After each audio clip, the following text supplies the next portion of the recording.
Setelah itu, Bani Moab dan Bani Amon datang berperang melawan Yosafat bersama-sama sepasukan orang Meunim. Datanglah orang memberitahukan Yosafat, suatu laskar yang besar datang dari seberang laut Asin, dari Edom, menyerang tuanku. Sekarang mereka di Hazezon Tamar, yakni En-Gedi. Yosafat menjadi takut, lalu mengambil keputusan untuk mencari Tuhan. Ia menyerukan kepada seluruh Yehuda supaya berpuasa. Dan Yehuda berkumpul untuk meminta pertolongan daripada Tuhan. Mereka datang dari semua kota di Yehuda untuk mencari Tuhan.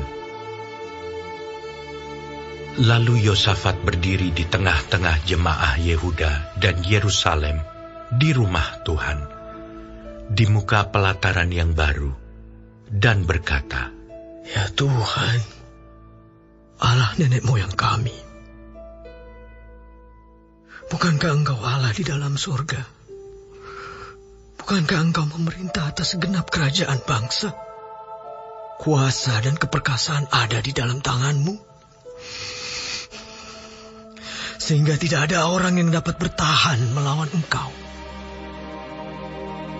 Bukankah Engkau Allah kami yang menghalau penduduk tanah ini dari depan umat-Mu Israel, dan memberikannya kepada keturunan Abraham, sahabat-Mu itu, untuk selama-lamanya? Lalu mereka mendiami tanah itu dan mendirikan bagi-Mu tempat kudus untuk nama-Mu.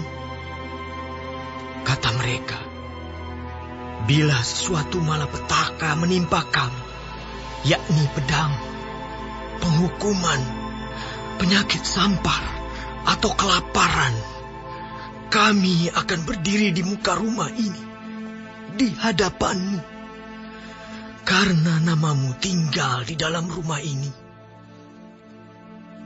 Dan kami akan berseru kepada-Mu di dalam kesesakan kami, sampai Engkau mendengar dan menyelamatkan kami.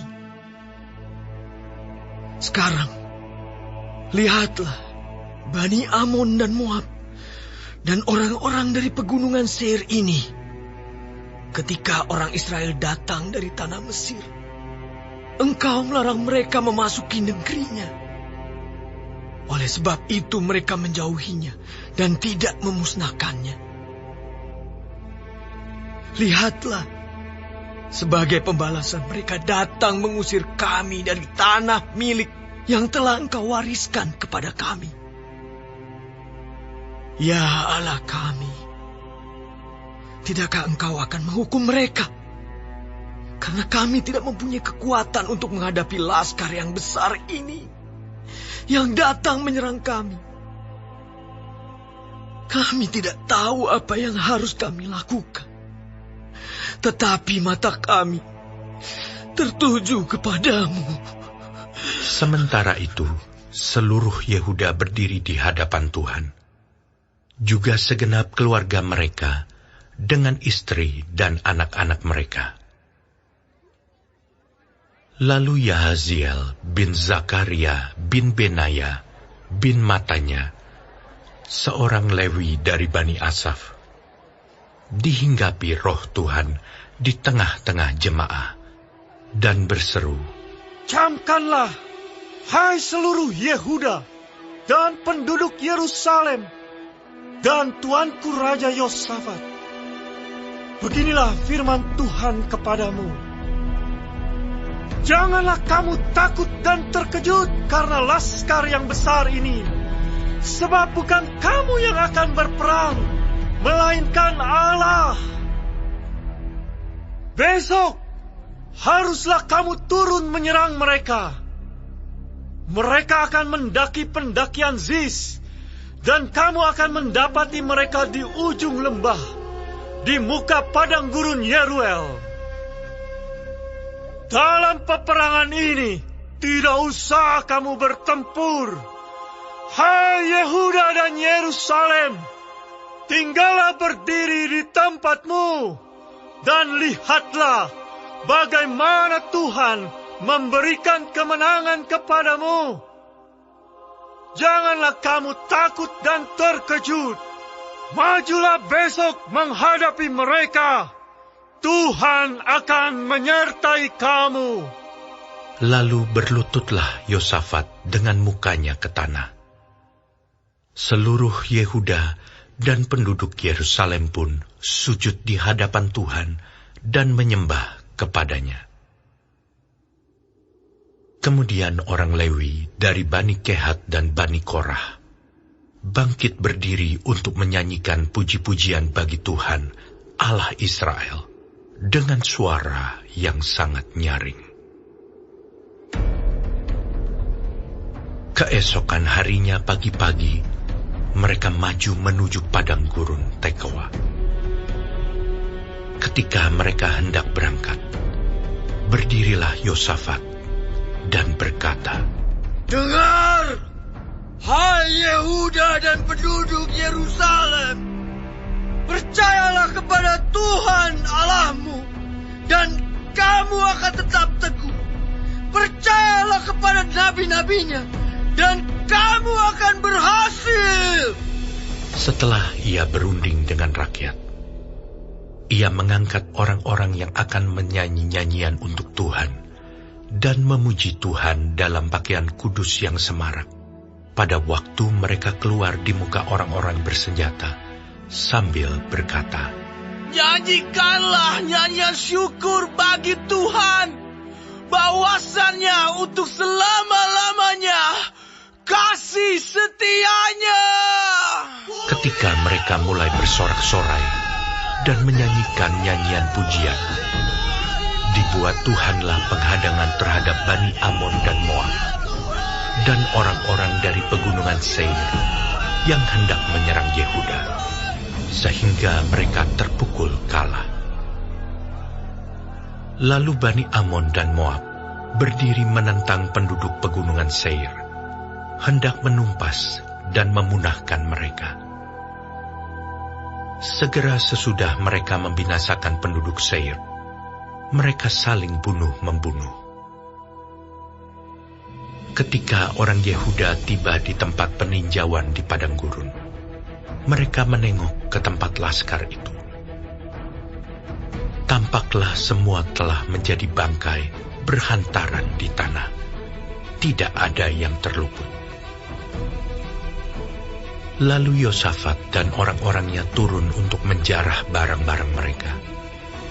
Mereka menemukan banyak ternak, harta milik, pakaian, dan barang-barang berharga. Yang mereka rampas itu lebih banyak daripada yang dapat dibawa. 3 hari lamanya mereka menjarah barang-barang itu, karena begitu banyaknya. Pada hari keempat, mereka berkumpul di lembah pujian. Di sanalah mereka memuji Tuhan, dan itulah sebabnya orang menamakan tempat itu lembah pujian hingga sekarang. Lalu pulanglah sekalian orang Yehuda dan Yerusalem dengan Yosafat di depan. Mereka kembali ke Yerusalem dengan sukacita, karena Tuhan telah membuat mereka bersukacita karena kekalahan musuh mereka. Mereka masuk ke Yerusalem dengan gambus dan kecapi dan nafiri, lalu menuju rumah Tuhan. Ketakutan yang dari Allah menghinggapi semua kerajaan negeri-negeri lain, ketika mereka mendengar bahwa Tuhan yang berperang melawan musuh-musuh Israel. Dan kerajaan Yosafat amanlah, karena Allah-Nya mengaruniakan keamanan kepadanya di segala penjuru. Yosafat memerintah atas Yehuda. Ia berumur 35 tahun pada waktu ia menjadi raja, dan 25 tahun lamanya ia memerintah di Yerusalem. Nama ibunya ialah Azubah. anak Silhi. Ia hidup mengikuti jejak Asa ayahnya. Ia tidak menyimpang daripadanya dan melakukan apa yang benar di mata Tuhan. Hanya bukit-bukit pengorbanan tidak dijauhkan. Bangsa itu belum mengarahkan hatinya kepada Allah, nenek moyang mereka. Selebihnya dari riwayat Yosafat, dari awal sampai akhir, sesungguhnya semuanya itu tertulis di dalam riwayat Yehu bin Hanani, yang tercantum di dalam kitab Raja-Raja Israel. Kemudian Yosafat, Raja Yehuda, bersekutu dengan Ahazia, Raja Israel, yang fasik perbuatannya. Ia bersekutu dengan Ahazia untuk membuat kapal-kapal yang dapat berlayar ke Tarsis. Kapal-kapal itu dibuat mereka di Ezion Geber. Tetapi Eliezer bin Dodawa dari Maresa bernubuat terhadap Yosafat, katanya, "Karena engkau bersekutu dengan Ahazia, maka Tuhan akan merobohkan pekerjaanmu." Lalu kapal-kapal itu pecah dan tak dapat berlayar ke Tarsis.